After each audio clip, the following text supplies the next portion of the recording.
South ఇండియాలోని అతి తక్కువ ధరలకి రత్నాలనందించే ఏకైక సంస్థ 6JVR.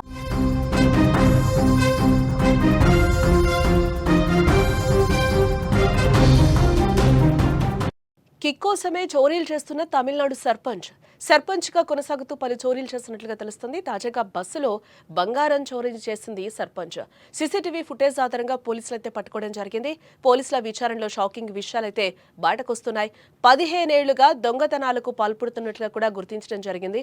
సాధారణంగా మన సమాజంలో డబ్బు కోసమో ఆర్థిక ఇబ్బందుల వలన చాలా మంది దొంగతనాలు చేస్తూ ఉంటారు కదా. కానీ అన్నీ ఉన్నా కేవలం ఒక కిక్ కోసం దొంగతనాలు చేసేవారి గురించి వినడం చాలా అరుదు కదా. ఇప్పుడు తమిళనాడులో వెలుగులోకి వచ్చిన ఓ కేసు అందరిని ఆశ్చర్యానికి గురి చేస్తోంది. ఈ ఫోటోలో కనిపిస్తున్న ఈమె పేరు భారతి. ఈమె ఒక గ్రామ సర్పంచ్, ఒక ప్రజా ప్రతినిధి కూడా. డబ్బు హోదా ఉన్నా కూడా దొంగతనం చేస్తూ అడ్డంగా దొరికిపోయింది.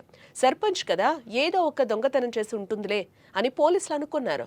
కానీ ఆమె విచారణలో గత 15 ఏళ్లుగా కిక్కు కోసం దొంగతనాలు చేస్తోందని తెలియటంతో ఇటు ప్రజలతో పాటు అటు పోలీసులు కూడా నోరెళ్లబెడుతున్నారు. ఇటీవల చెన్నైలోని నెర్కుండ్రామ్కు చెందిన వరలక్ష్మి అనే మహిళ ఫిర్యాదుతో వరలక్ష్మి బస్సులో ప్రయాణిస్తూ ఉండగా ఆమె మెడలో ఉన్న 5 సవర్ల బంగారు గొలుసును చోరీకి గురైంది.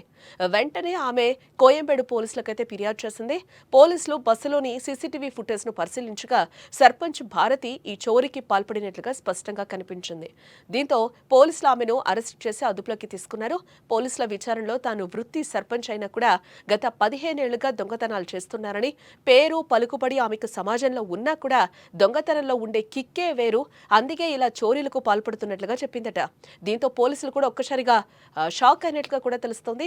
నిజానికి దొంగతనం చేస్తూ దొరికిపోయిన భారతి తమిళనాడులోని తిరుపత్తూరు జిల్లా నరియంపట్టు గ్రామ సర్పంచ్.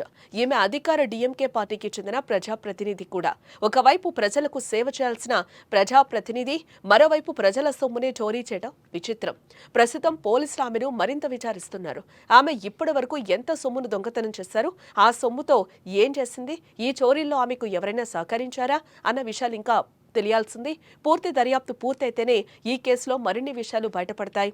డబ్బు అధికారం ఉన్న ఇలాంటి వింత అలవాటుతో సమాజంలో ఉన్న పేరును కోల్పోయిన ఈ సర్పంచ్ ఇప్పుడు టౌన్లో హాట్ టాపిక్గా మారింది.